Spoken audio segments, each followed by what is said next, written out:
Shalom, saudara dan saudari. Terima kasih karena menyertai saya untuk mengikuti jejak kaki Tuhan Yesus ke Golgota. Yesus dan murid-muridnya sudah sampai ke Yerusalem. Mereka sedang mempersiapkan untuk merayakan perayaan roti tidak beragi, yaitu Paskah. Dan perayaan ini yang diadakan tiap tahun itu melibatkan penyembelihan, pengorbanan seekor domba yang tidak bercacat. Lalu Yesus menyuruh murid-muridnya Yohanes dan Petrus untuk pergi mempersiapkan perjamuan Paskah itu. Lalu mereka bertanya, di mana tempat yang mereka boleh pakai? Di mana mereka boleh mengadakan majelis makan malam itu?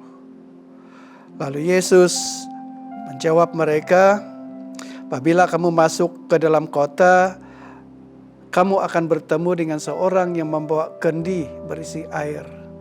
Ketilah dia ke dalam rumah yang dimasukinya dan katakanlah kepada tuan rumah itu, Guru bertanya kepadamu, di manakah ruang tempat aku bersama-sama dengan murid-muridku akan makan Paskah?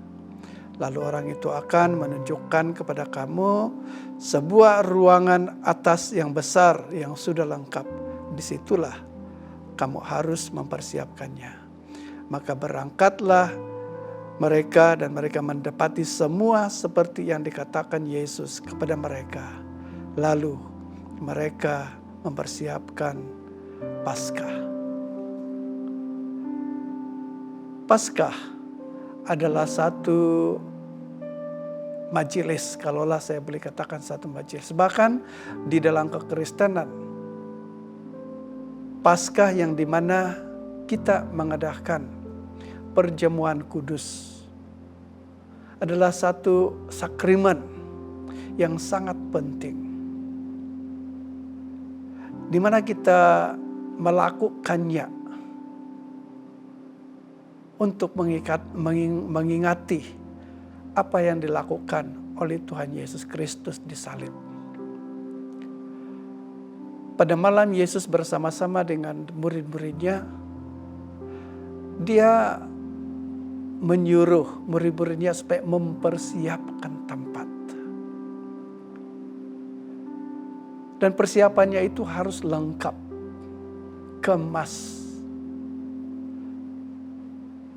mengikut standar Tuhan Yesus Kristus sendiri. Karena Tuhan sudah memilih seseorang untuk menyediakan venue, bilik atau ruang yang besar untuk murid-murid mereka, murid-murid Tuhan Yesus, untuk mengadakan perjamuan makan itu pada malam itu.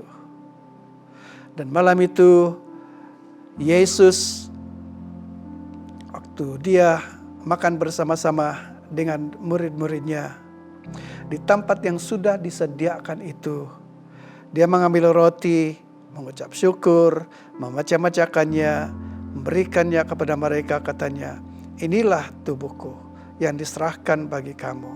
Perbuatlah ini menjadi peringatan akan aku. Demikian juga dibuatnya dengan cawan sesudah makan. Ia berkata, cawan ini adalah perjanjian baru oleh darahku yang ditumpahkan bagi kamu. Nah, saudara dan saudari, seperti murid-murid mempersiapkan dengan sempurna tempat, ruangan, mereka mengadakan majelis ini. Kita juga harus mempersiapkan hati kita, hidup kita setiap kali kita memakan daripada roti, makan daripada atau minum daripada cawan itu, apabila kita mengadakan sakramen perjamuan kudus. Dan ini adalah satu sakramen yang mempunyai makna yang penting bagi kita semua. Karena tiap kali kita mengadakannya, kita mengingati Tuhan Yesus. Tapi Tuhan Yesus yang memperturunkannya dan Ia yang telah menetapkan ini. Paulus mengatakan bahwa setiap kali kita mengadakan perjamuan kudus, setiap kali kita makan daripada roti, minum daripada cawan itu, kita memberitakan kematian Tuhan sampai Ia datang. Jadi barang siapa dengan cara yang tidak layak makan roti atau minum cawan Tuhan, ia berdosa terhadap tubuh dan darah Tuhan. Karena itu hendaklah tiap-tiap orang menguji dirinya sendiri, dan baru sesudah itu ia makan roti dan minum dari cawan itu. Sakramen ini adalah satu sakramen yang cukup serius. Karena kalau kita mengambil bahagian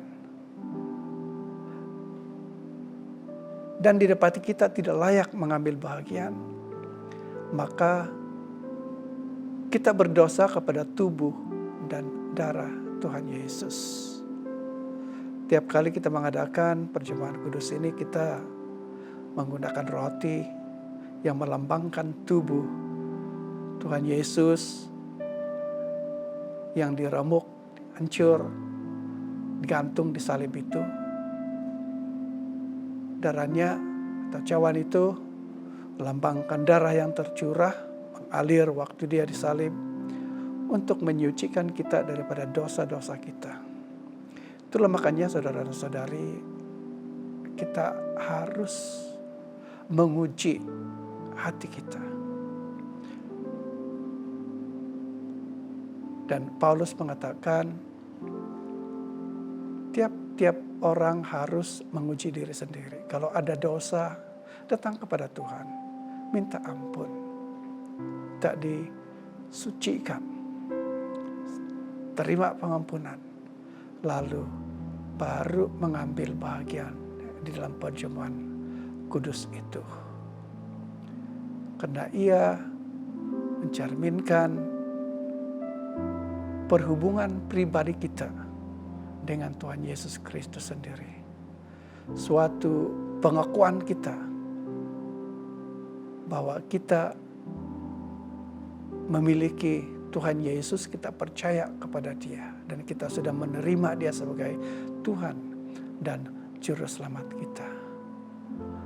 Dan hari ini saudara-saudari, pastikan Yesus itu adalah Tuhan dan Juru Selamat Anda. Karena Dia mati di salib. Dia adalah korban bagi kita. Mati di salib untuk dosa-dosa kita. Tuhan memberkati.